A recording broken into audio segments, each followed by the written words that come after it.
다 같이 사도신경으로 우리의 신앙을 고백하시겠습니다. 나는 전능하신 아버지 하나님, 천지의 창조주를 믿습니다.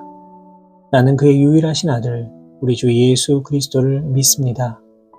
그는 성령으로 잉태되어 동정녀 마리아에게서 나시고 본디오 빌라도에게 고난을 받아 십자가에 못 박혀 죽으시고 장사된 지 사흘 만에 죽은 자 가운데서 다시 살아나셨으며 하늘에 오르시어 전능하신 아버지 하나님 우편에 앉아 계시다가 거기로부터 살아있는 자와 죽은 자를 심판하러 오십니다.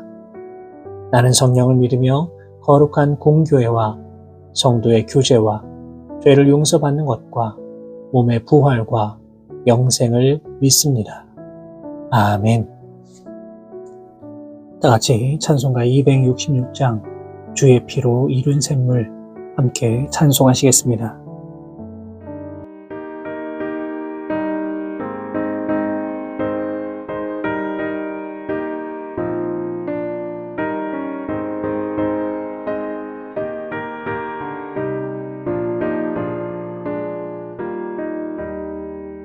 주의 피로 이룬 샘물 참 깊고 넓도다.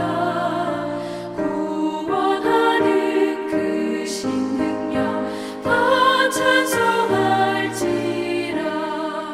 찬송하세 주의 보혈 그 샘에 지금 나가 죄의 깊이 빠진 이 몸 그 피로 씻어 맑히네.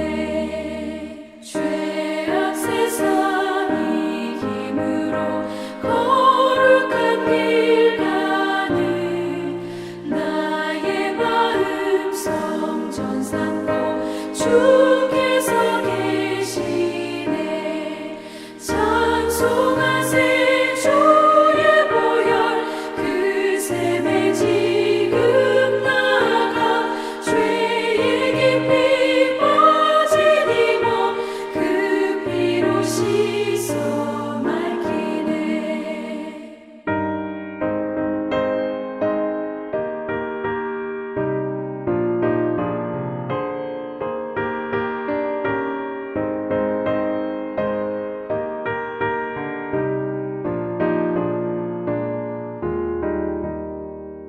주 예수를 깊이 아는 놀라운 그 은혜, 하늘나라 즐거움이 매일 새롭도다. 찬송하세 주의 보혈 그 샘에 지금 나가 죄의 깊이 빠진 이 몸 그 피로 씻어 맑히네.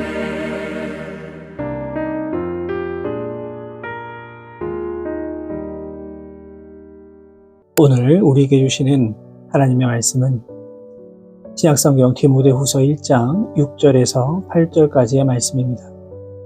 디모데후서 1장 6절부터 8절까지 말씀을 제가 받들어 봉독하겠습니다. 그러므로 내가 나의 안수함으로 내 속에 있는 하나님의 은사를 다시 부릴 듯 하게 하기 위하여 너로 생각하게 하노니 하나님이 우리에게 주신 것은 두려워하는 마음이 아니요 오직 능력과 사랑과 절제하는 마음이니 그러므로 너는 내가 우리 주를 증언함과 또는 주를 위하여 갇힌 자 된 나를 부끄러워하지 말고 오직 하나님의 능력을 따라 복음과 함께 고난을 받으라. 아멘. 오늘 우리가 함께 읽은 디모데후서의 말씀은 바울이 로마의 감옥에서 쓴 편지입니다. 그리고 자신의 영적인 아들과 같은 후배 목회자 디모데에게 남기는 일종의 유언과도 같은 말씀이라고 할 수 있습니다. 사도 바울은 다메섹 도상에서 회심한 이후에 이방인의 사도가 되어 무려 3번에 걸친 전도 여행을 통해 아시아와 유럽 곳곳에 복음을 전하였고 이로 인해 복음이 전 세계로 확장되는 기초를 놓았습니다. 여러분, 그런데 이러한 바울의 노년의 모습이 어떠합니까? 결코 화려한 개선 장군과 같은 그런 모습은 아닙니다. 노년의 바울이 지금 마지막으로 있는 곳은 바로 어두컴컴한 감옥입니다. 이러한 모습을 보면서 그를 따르던 많은 사람들이 어떤 생각을 했을까요? 어쩌면 이것이 우리들의 결말인가? 예수님 잘 믿으면 행복하고 부유하게 살 줄 알았는데, 평안하게 살 수 있을 줄 알았는데, 이것이 평생 복음을 전한 자의 마지막 모습인가 하는 낙담이 들었을지도 모릅니다. 심지어 바울의 모습을 보면서 예수 믿는 것을 후회하는 사람들이 있었을지도 모르겠습니다. 바울도 이 사실을 알고 있었습니다. 그래서 자신의 사랑하는 영적인 아들인 디모데에게 편지를 보냄으로써 다시 한번 이 복음을 재정립하고자 했습니다. 먼저 바울은 본문 6절의 말씀을 통해 디모데를 향해 내 속에 있는 하나님의 은사를 다시 부릴 듯 하게 하기 위하여라고 말하고 있습니다. 즉 하나님께서 선물로 주신 그 믿음의 힘으로 담대하게 사명을 감당하라는 겁니다. 바울이 이렇게 이야기하고 있다라고 하는 것은 어쩌면 디모데 역시 영적으로 매우 힘든 상황에 처해 있었음을 짐작해 볼 수 있습니다. 그렇기 때문에 바울은 다시 한번 그 영적인 불을 피우고 주저앉아 낙심하지 말아라 라고 말하고 있는 겁니다. 7절은 이 사실을 더욱 분명히 합니다. 본문 7절의 말씀입니다. 하나님이 우리에게 주신 것은 두려워하는 마음이 아니요 오직 능력과 사랑과 절제하는 마음이다. 하나님은 우리에게 두려움을 주시지 않았습니다. 현대인의 성경을 보면 이 부분이 남의 이목을 두려워하는 것 이렇게 번역이 되어 있습니다. 지금 디모데의 상황이 바로 이러합니다. 남의 이목을 볼 수밖에 없는 지경이죠. 그렇기 때문에 바울은 남의 이목에 따라 우리들의 믿음이 흔들리면 안 된다라고 하는 것을 강조하고 있는 겁니다. 사도 바울은 디모데에게 지금의 현실에 대하여서 두려워하거나 남의 이목으로 인해서 그 믿음이 연약해지면 안 된다 강조하고 있습니다. 사랑하는 여러분, 우리는 살아가면서 디모데와 같이 어려운 상황에 처하게 되는 일들이 종종 있습니다. 바로 이러할 때에 우리는 어떻게 이러한 문제를 해결해야 되는 걸까요? 바울은 바로 이러한 상황이 다가올 때에 내가 누구냐, 너의 정체성이 무엇이냐 라고 하는 것을 다시 한번 생각하라 우리에게 말하고 있습니다. 우리는 늘 기억하고 있어야 합니다. 나는 하나님의 형상으로 지음받은 존재이며 만세 전부터 하나님의 자녀로 택하심을 받았으며 예수 그리스도 보혈의 그 공로로 말미암아 구원을 받은 존재라고 하는 사실을 결코 잊지 말아야 합니다. 여러분, 그렇기 때문에 이러한 우리들에게 주신 선물은 결코 두려움이 될 수 없습니다.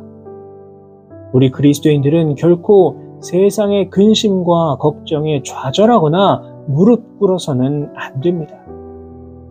사도 바울은 바로 이 사실을 디모데에게 알려주고자 하였던 것입니다. 또한 사도 바울은 본문 8절의 말씀을 통해 사명자가 해야 될 일이 무엇인가를 알려줍니다. 8절의 말씀입니다. 그러므로 내가 우리 주의 증거와 또는 주를 위하여 갇힌 자 된 나를 부끄러워 말고 오직 하나님의 능력을 쫓아 복음과 함께 고난을 받으라. 디모데의 두려움은 자신의 영적인 스승이요 믿음의 아버지인 바울이 감옥에서 죽어간다라고 하는 사실이었습니다. 어쩌면 복음을 전하는 사람이 감옥에서 죽어간다라고 하는 것이 말이 되는 일인가? 하나님이 계시다면 어떻게 이러한 일이 일어날 수 있는가? 아마도 디모데는 이 상황에 대하여 수많은 소리를 듣고 자신도 수많은 생각을 했을 겁니다. 특별히 이 사역의 초년생과도 같은 디모데에게 있어서는요, 참으로 어려운 순간이었을 겁니다. 바울은 이러한 디모데의 상황을 짐작하고 디모데에게 지금 담대하라라고 하는 서신을 보낸 것입니다.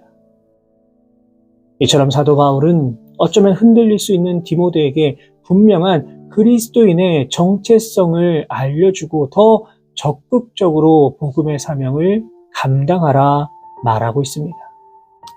본문 7절 말씀이 전쟁에 임하기 전에 준비 태세를 갖추고 있는 수동적인 모습이라고 한다면 8절의 말씀은 전쟁에 임하고 있는 적극적인 모습을 보여주고 있다라고 말할 수 있습니다. 바울은 진리에 대한 확신이 없으면 영적 전쟁터에서 결코 이길 수가 없음을 분명히 말하고 있는 겁니다. 그러므로 바울은 우리 주의 증거와 또는 주를 위하여 갇힌 자 된 나를 부끄러워 말하라 라고 말하고 있는 겁니다. 진리를 위한 삶은 사탄의 방해가 너무나도 심하기 때문에 죄 없는 죄인이 될 수 있습니다. 예수님께서도 요한복음 5장 18절 말씀을 통하여서 세상이 너희를 미워하면 너희보다 먼저 나를 미워한 줄 알아. 너희가 세상에 속하였으면 세상이 자기의 것을 사랑할 터이나 너희는 세상에 속한 자가 아니요 도리어 세상에서 나의 택함을 입은 자인고로 세상이 너희를 미워하느니라. 이렇게 분명히 말씀해 주셨습니다. 바울은 바로 이 사실을 분명히 알고 있었기에 갇혀있는 자기를 부끄러워하지 말아라 말한 것입니다. 오히려 바울은 담대하라 말하고 있습니다. 심지어 바울은 무엇라고 말합니까? 복음과 함께 고난을 받으라 라고 당당하게 말하고 있습니다. 다시 말해서 세상의 논리와 잣대로 인하여서 흔들리지 말고 오직 복음만을 붙들고 살아가라 라고 하는 의미입니다. 여러분, 그리스도인은요, 죽어있는 자가 아닙니다. 그리스도인은 살아있는 자입니다. 그리스도인은 역동적인 힘을 가지고 있는 자입니다. 이유가 무엇입니까? 바로 하나님의 말씀이 우리들의 삶에서 살아 역사하기 때문입니다. 사랑하는 여러분, 그리스도인으로서 우리가 할 일이란 게 무엇이겠습니까? 바로 복음과 함께 살아가는 삶입니다. 복음으로 인하여서 고난이 다가올 때 우리의 정체성을 다시 한번 확인하게 되는 것이고, 우리가 복음으로 인하여 기쁘게 고난을 받을 때에 우리의 삶 속에 역사하시는 하나님의 영광을 보게 되는 것입니다. 앞으로 어떠한 삶의 여정이 우리에게 다가올지는 아무도 알 수 없습니다. 그러나 우리가 반드시 기억해야 되는 것은 어떠한 상황이 우리에게 다가오더라도 우리는 흔들려서는 안 된다는 것입니다. 어쩌면 예수님을 믿지 않는 자들이 더 잘 되는 것처럼 보이기도 합니다. 예수님 믿는 자들이 어쩌면 더 허물이 많아 보이기도 합니다. 종교적 다원화로 인하여 진리가 애매하게 보이는 그 시대 가운데 지금 우리가 살아가고 있습니다. 여러분, 그렇다면 이 시대 가운데 우리가 해야 할 일이 무엇이겠습니까? 오늘 사도 바울은 하나님께서 우리에게 주신 선물을 기억하여 두려워하지 말아라 말하고 있습니다. 담대하게 세상을 이기며 나아가라 말합니다. 오늘도 세상 가운데 나아가실 때에 먼저는 내가 그리스도인이다 라고 하는 이 분명한 정체성을 가지고 나아가시기를 바랍니다. 그리고 그리스도인으로서 내가 할 사명은 무엇인가 다시 한번 깊이 돌아보시면서 오늘도 이 세상을 넉넉히 이기며 승리하며 나아가실 수 있는 우리 모든 성도 여러분 되시기를 주님의 이름으로 축원합니다. 기도하겠습니다. 참 좋으신 하나님 아버지, 감사합니다. 이 시간 허락하신 귀한 말씀을 우리의 마음판에 온전히 새기며 나아갈 수 있도록 인도해 주시고, 이제 우리가 이 땅을 살아감에 있어서 늘 주님 말씀 의지하고 바라보며 나아갈 수 있도록 주여 우리들의 삶을 붙들어 주옵소서. 사랑의 하나님, 무엇보다 이 땅 가운데 살아갈 때에 우리의 정체성을, 그리스도인이라고 하는 그 정체성을 분명히 기억하며 살아갈 수 있도록 인도하여 주옵소서. 세상 많은 사람들 가운데 나를 선별하셔서 주님의 거룩한 자녀로 삼아주셨음을 늘 기억하게 하시고, 어떠한 유혹과 핍박이 다가오더라도 오직 복음으로 승리하는 거룩한 삶의 모습 되게 하여 주옵소서. 오늘도 주님께서 우리와 온전히 동행하여 주시고 우리의 삶 속에 선하게 역사하여 주옵소서. 감사드리며 예수 그리스도의 이름으로 기도하옵나이다. 아멘.